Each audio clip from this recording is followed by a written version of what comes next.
Deməli, Azərbaycan Xalq Parlamentinin Azərbaycanda işgəncələrin mövcud vəziyyəti və qarşısının alınması haqqında qətnaməsi. Azərbaycan Xalq Parlamenti Birləşmiş Millətlər Təşkilatının Baş Assambleyası tərəfindən qəbul edilən işgəncəyə və digər qəddar, qeyri-insani və ya ləyaqəti alçaldan rəftara və ya cəzaya qarşı konvensiyanı, eləcə də ona fakultativ protokolu rəhbər tutaraq, Ümumdünya İnsan Hüquqları Bəyannaməsinin 5-ci maddəsinə, mülki və siyasi hüquqlar haqqında Beynəlxalq Paktın 7-ci maddəsinə, Avropa İnsan Hüquqları Konvensiyasının 3-cü maddəsinə və Avropa Şurasının işgəncənin qarşısının alınması üzrə komitənin sənədlərinə istinad edərək, Azərbaycan Respublikası Konstitusiyasının 46-cı maddəsini heç kəsə işgəncə əzab verilə bilməz və Cinayət Məcəlləsinin 113, 133 və 293-cü maddələrini əsas götürərək, Azərbaycan Respublikasının beynəlxalq öhdəliklərinə baxmayaraq, ölkə üzrə işgəncə hallarının sistemli xarakter daşımasını, cəzasızlıq mühitinin dərinləşməsini, Tərtər hadisəsi kimi dövlət səviyyəsində törədilmiş ağır cinayətlərin hələ də tam araşdırılmamasını nəzərə alaraq, Azərbaycan vətəndaşlarının hüquq mühafizə orqanlarında, istintaq idarələrində, təcridxanalarda və cəza çəkmə müəssisələrində işgəncəyə məruz qalması barədə çoxsaylı sübutlar, şahid ifadələri, məhkəmə materialları və beynəlxalq hesabatlarla tanış olaraq, işgəncənin insan şəxsiyyətinə, cəmiyyətin mənəvi, psixoloji durumuna, dövlət institutlarına və demokratiyanın əsaslarına dağıdıcı təsiri nəzərə alaraq, Azərbaycan Xalq Parlamentinin 4 oktyabr və 11 oktyabr 2025-ci il sessiyalardakı məruzələri, dinləmələri və müzakirələri nəzərə alaraq bu qətnaməni qəbul edir. 1. Ümumi müddialar və hüquqi qiymətləndirmə. İşgəncə dövlət orqanı, onun nümayəndəsi və ya onların göstərişi, təhriki, razılığı və ya göz yumması ilə hər hansı şəxsdən məlumat almaq, etiraf etdirmək, qorxutmaq, cəzalandırmaq və ya hər hansı ayrı seçkilik səbəbi ilə qəsdən fiziki və ya psixoloji əzab verməkdir. İşgəncə qadağası universal və şərtsiz normadır. Heç bir fövqəladə vəziyyət, müharibə, daxili ixtişaş və ya dövlət təhlükəsizliyi arqumenti işgəncənin tətbiqini əsaslandıra bilməz. Azərbaycan Respublikasının Konstitusiyası və beynəlxalq müqavilələr bu qadağanı təmin etsə də, praktik reallıq tam əksini göstərir. İşgəncə faktları sistemli və cəzasız qalır. Qanunvericilikdə işgəncənin tərifi qismən beynəlxalq standartlara uyğunlaşdırılsa da, psixoloji işgəncə, seksual zorakılıq, institusional səviyyədə laqeydlik və əməli cəzasızlıq hallarına qarşı mexanizmlər yetərli deyil.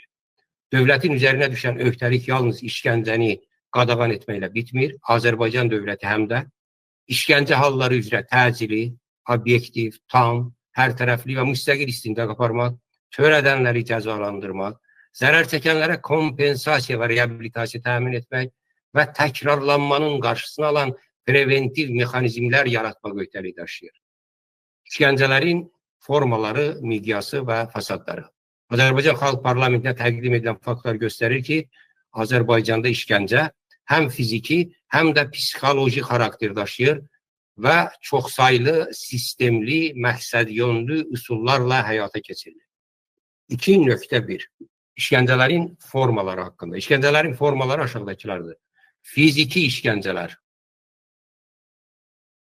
Dəfələrlə yumruq və təpiklə döyülmə, dəyənək, rezin boru, metal armatur və ya taxta parçası ilə döymə, elektrik cərəyanına qoşma, xüsusilə bədən, dırnaq altı, ağız, cinsiyyət orqanı və arxa dəlik nahiyələrindən elektrik cərəyanının qoşulması, əl və ayaq dırnaqlarının zorla çıxarılması, maqqaşla bədən ətlərinin qoparılması, 1,5-2 metr hündürlükdən yerə çırpılma, bədənin müxtəlif hissələrinin kəskin alətlərlə deşilməsi, bıçaq, süngü, sim, qatenka və s.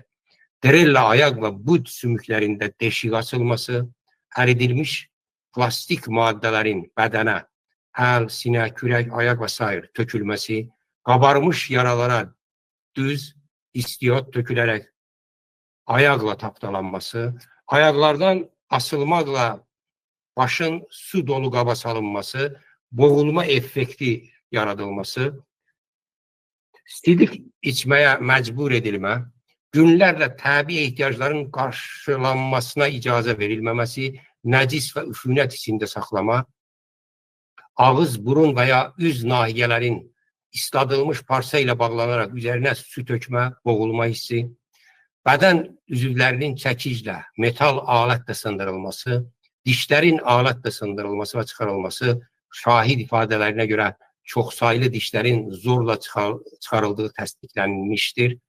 Arxa dəriyə, dəmir alətlər, taxta reykalar və ya ayaqla təzyiq göstərməklə daxili orqanların zədələnməsi və ölümə səbəb olma, insanları bir-birinə zorlamaq və bu hərəkətləri zorla müşahidə etdirmək, əskər və zabitlərin çılpaq halda kamera qarşısında zorlanması, insanların beton və asfalt üzərində süründürülməsi, ilanlı və tikanlı sahaya atılaraq çaldırılması, bacı və qardaşın, ana və oğlun lüt vəziyyətdə bağlanması, xayalardan asılma və sürüklənmə, 5 litrlik qablarla ağıza su tökülüb qarnına təpiklə vurmaqla boğulma hissi yaratmaq, bəzi hallarda bilinməyən maddələr və ya zəhərli iynələrin vurulması ilə zəhərlənmə və yaddaş itkisinə səbəb olunması.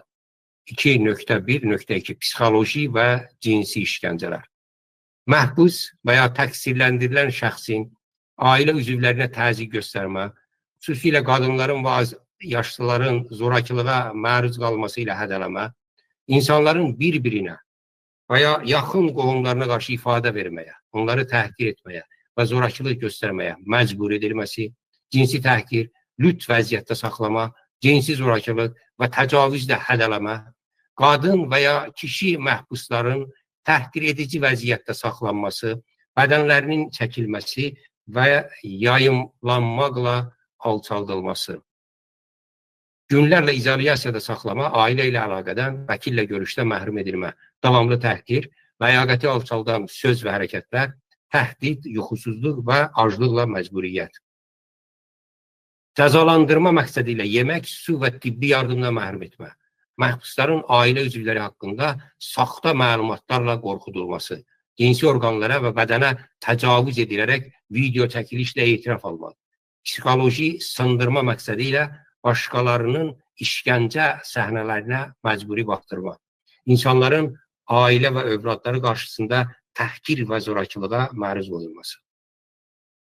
Bu işgəncə növləri beynəlxalq hüququn bütün fundamental normaların pozulması olmaqla yanaşı, insanlığa qarşı cinayətlər kimi yaradır və BMT-nin işgəncəyə qarşı konvensiyasının 1-ci maddəsi, həmçinin Roma statutunun 7-ci maddəsinin F bəndinə əsasən müharibə və sülh dövründə insanlığa qarşı törədilən cinayətlər kateqoriyasına daxildir.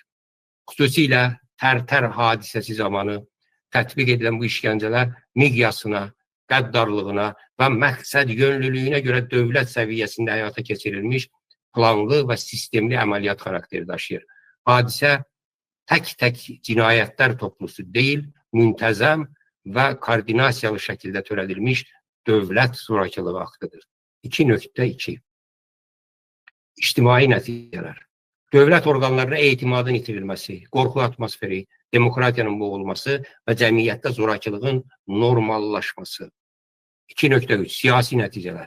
Müxalifətçilərə, jurnalistlərə və hüquq müdafiəçilərinə qarşı işgəncə və psixoloji təzyiq mexanizmi hakimiyyətin siyasi nəzarət alətinə çevrilməsi.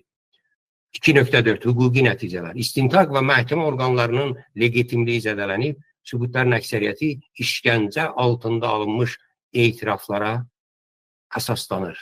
Etiraflara əsaslanması. 2.5 Tibbi və psixoloji nəticələr. Qurbanlarda ömürlük fiziki şikəstliklər, post-travmatik stres pozuntusu, depresiya, intihar halları müşahidə olunur. 2.6 İqtisadi nəticələr. İşgəncələrin davam etdiyi ölkələrdə xarici sərmayə azalır, sosial etimad zəifləyir, cəmiyyətin istehsal və əmək potensialı sarsılır. 2.7 Sosioloji nəticələr. qorxu, laqeydlik, aqressiya, beyin axını, ailə münasibətlərin pozulması, cəmiyyətdə mənəvi aşınma və dövlət institutlarının çökməsi müşahidə olunur. 3. Azərbaycan Xalq Parlamentinin mövqeyi. Azərbaycan Xalq Parlamenti bildirir ki, işgəncə təkcə fərdi cinayət deyil, həm də dövlətin siyasi məsuliyyətini doğuran sistemli cinayətdir. Tərtər hadisəsi bu cinayətin ən ağır nümunəsidir. Parlament bu hadisəni dövlət səviyyəsində həyata keçirilmiş kütləvi işgəncə və qətliam kimi tanıyır və onun beynəlxalq səviyyədə araşdırılmasını tələb edir. Azərbaycan Xalq Parlamenti hesab edir ki, Azərbaycanda işgəncənin geniş yayılmasının başlı səbəbi cəzasızlıq və məhkəmə sisteminin müstəqilliyinin olmamasıdır. Parlament həmçinin bildirir ki, işgəncə cəmiyyətin mənəvi əsaslarını dağıdır, dövlətin hüquqi və əxlaqi legitimliyini məhv edir, insan ləyaqətinə qarşı yönəlmiş ən ağır cinayətdir. Azərbaycan Xalq Parlamenti bəyan edir ki, işgəncə hazırki rejimin ayaqda qalmasının əsas alətidir və işgəncə ilə idarə olunan dövlət hüquqi deyil, zor rejimidir. Bu rejim nə ədalət, nə sabitlik, nə də gələcək təmin edə bilər. Tələb və çağırışlar. 4. Azərbaycan Xalq Parlamenti Azərbaycan Respublikasının hakimiyyət orqanlarından tələb edir. A. İşgəncə faktlarına dair bütün şikayətlərin dərhal, tam, obyektiv, hərtərəfli və müstəqil araşdırılmasını təmin etsin. B. Tərtər hadisəsi üzrə beynəlxalq istintaq komissiyasının yaradılmasına razılıq versin. C. İşgəncə qurbanlarına reabilitasiya, hüquqi yardım və kompensasiya təmin etsin. D. Milli preventiv mexanizmin fəaliyyətinə ictimai və beynəlxalq nəzarətin artırılmasına şərait yaratsın. E. Cinayət məcəlləsində işgəncə tərifini BMT Konvensiyasının 1-ci maddəsi ilə tam uyğunlaşdırmaq üçün islahat aparsın. F. Polis zorakılıq və polis, prokurorluq və penitensiar sistemdə insan hüquqları üzrə müstəqil monitoring mexanizmi yaratsın. Azərbaycan Xalq Parlamenti Birləşmiş Millətlər Təşkilatına, Avropa Şurasına, Avropa Təhlükəsizlik və Əməkdaşlıq Təşkilatına, Avropa Parlamentinə, Amnesty International, Human Rights Watch, Freedom House və digər beynəlxalq təşkilatlara müraciət edərək Azərbaycanda işgəncə faktlarının beynəlxalq səviyyədə araşdırılmasını, Tərtər qətliamı üzrə beynəlxalq tribunalın yaradılmasını, Azərbaycan hökumətinə qarşı sanksiya və fərdi məsuliyyət tədbirlərin tətbiqini zəruri hesab edir. Azərbaycan cəmiyyətinə, hüquq müdafiəçilərinə və vətəndaşlara müraciətdə parlament bildirir ki, işgəncələrə qarşı ictimai müqavimət və etiraz mədəniyyəti formalaşdırmaq milli və mənəvi borcdur. Cəmiyyət susduqca işgəncə normallaşır, etiraz etdikcə isə azadlıq və ədalət bərpa olunur. 5. Nəticə. Azərbaycan Xalq Parlamenti bəyan edir ki, işgəncə hazırki siyasi sistemin davamlılığında mərkəzi rol oynayan vasitəyə çevrilir. Azərbaycan Xalq Parlamenti təsdiq edir ki, işgəncə insanlığa qarşı cinayətdir və heç bir siyasi məqsəd, milli təhlükəsizlik arqumenti və ya dövlət marağı bu cinayəti əsaslandıra bilməz. Parlament bu qətnamə ilə işgəncələrin bütün formalarına qarşı dözümsüzlük siyasəti elan edir və beynəlxalq ictimaiyyəti Azərbaycanda insan ləyaqətinin müdafiəsi uğrunda həmrəylik nümayişinə çağırır. Qətnamə Azərbaycan Xalq Parlamentinin ümumi iclasında qəbul edilib, yəni ki, səs vermədən sonra hörmətli həmkarlar, Azərbaycan Xalq Parlamentinin fəaliyyətdə olan sədri Xatirə xanım Cəbrayılova, Bakı, 11 oktyabr 2025-ci il.